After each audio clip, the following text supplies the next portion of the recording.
안녕하세요. BTX입니다. 오늘은 히브리서 1장을 살펴보겠습니다. 1절에서 저자가 우리 조상들에게 자기의 조상들에게 선지자들이 말씀하셨다고 말하는 것을 보면 히브리서의 저자는 유대인인 것이 분명합니다. 그런데 하나님이 이 모든 날 마지막에 아들로 우리에게 말씀하셨다고 말하는 것을 보면 또한 그리스도인인 것이 분명합니다.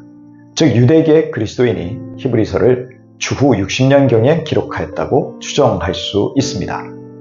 그리고 이 편지를 읽는 사람들도 대체로 유대인들 중에서 기독교로 개종한 사람들로서 이들은 자신들의 새로운 신앙과 전통적 유대교 신앙이 그리스도와 어떤 관계를 갖고 있는지 알고 싶어하는 사람들이었을 것입니다. 하나님은 이 아들을 하나님의 만물의 상속자로 세우셔서 이 아들에게 모든 소유를 넘겨주셨다고 말합니다. 그리고 하나님은 이 아들로 말미암아 모든 세계를 지으셨습니다. 즉 하나님의 아들 예수님은 만물의 상속자이면서 창조주이신 하나님이시라는 말입니다. 그렇다면 모든 사람이 그 통치자이신 하나님 앞에 무릎을 꿇어야 했습니다. 하나님의 아들은 하나님의 영광의 광채이시며 그 본체대로의 모습이라고 말합니다. 따라서 하나님의 아들이신 우리 주님은 이 땅에서 하나님의 영광을 반영하는 분이라는 것이요, 동시에 하나님의 본질과 실제를 명백히 보이신 분이라는 것입니다. 그래서 예수님은 당신을 본 사람은 아버지를 보았다고 말씀하신 것이죠. 예수님은 강력한 능력의 말씀으로 만물을 보존하시는 분이십니다. 그래서 하나님의 아들이신 예수님 안에서 우리의 생명과 존재가 유지되고 있다는 것을 알아야 합니다. 아들이신 예수님이 죄를 정결케 하는 일을 하셨다는 것은 우리 대신 죄의 형벌을 받으시는 속죄 사역을 이루셨음을 의미합니다. 그리하여 우리가 죄사함 받고 죄에서 정결하게 되어 하나님 앞에 설 수 있는 자녀들이 된 것입니다.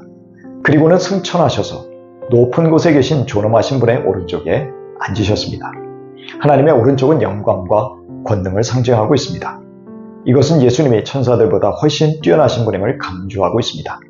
당시 유대인들 중에는 천사들을 가장 높은 존재로 여기거나 하나님의 계시를 전달하는 자로 숭배하는 자들도 있었습니다. 5절에서 시편 2편 7절이 인용되면서 비록 천사들이 중요한 역할을 하기는 하지만 하나님의 아들이라고 불린 적은 없다고 말합니다. 하나님은 하늘의 천사들에게 당신의 맏아들에게 경배하라고 말씀하셨습니다.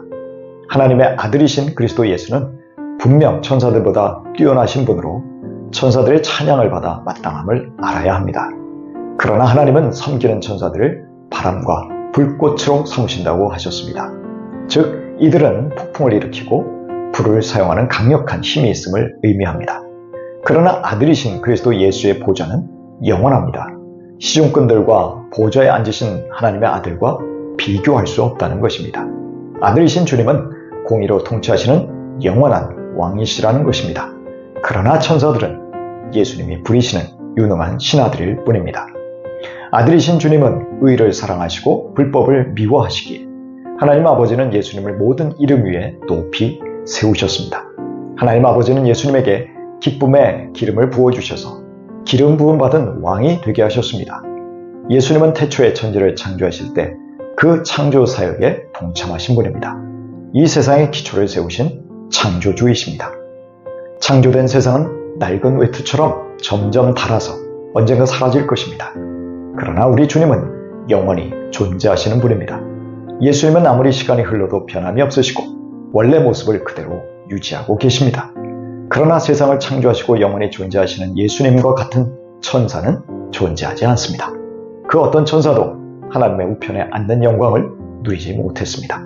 하나님의 우편은 오직 우리 구주 예수님만을 위해 마련된 영광의 보좌입니다. 반면에 천사들은 종으로 섬기는 일을 맡은 자로서 구원의 상속자가 될 사람들을 섬기도록 부르심 받은 영들에 불과함을 알아야 합니다. 히브리서 1장 8절입니다. 아들에 관해서는 성경에 이르기를 하나님, 주님의 보좌는 영원 무궁하며 공의의 막대기는 곧 주님의 왕권입니다. 오늘 히브리서 1장의 말씀을 한번 정리해 보겠습니다. 하나님은 예수 그리스도를 만물의 상속자로 삼으셨습니다. 태초에 하나님은 그 그리스도를 통해서 만물을 창조하셨습니다. 우리는 그리스도를 통해서 하나님의 영광을 볼 수 있습니다. 하나님은 그리스도를 통해서 당신의 본질과 형상을 계시하셨습니다. 하나님은 그리스도와 함께 우주를 붙들고 계십니다. 그리스도는 온 세상 사람들의 죄 용서를 위한 궁극적인 희생제물이 되셨습니다. 그래서 하나님은 그리스도 예수에게 최고의 권세와 영광을 주셨습니다.